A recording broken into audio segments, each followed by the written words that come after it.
Setting up Shopify Payments is a key step to start accepting payments directly on your store and making checking checkout smooth and fast for your customers. You'll see a few options, but the one to focus on is Shopify Payments. This is Shopify's built-in payment processor. Click on the complete account setup.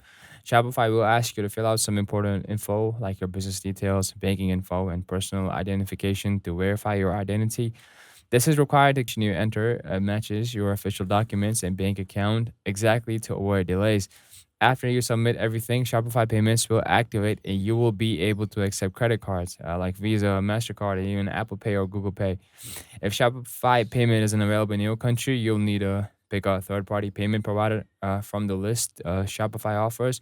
But if it's available, this is the easiest, most integrated option with lowest fees. Once you're set up, test your checkout to make sure everything works smoothly and you are ready to start selling. If you found this helpful, like and follow for more step-by-step Shopify tutorials. Drop a comment if you want me to cover payment gateways in specific countries or help setting up PayPal.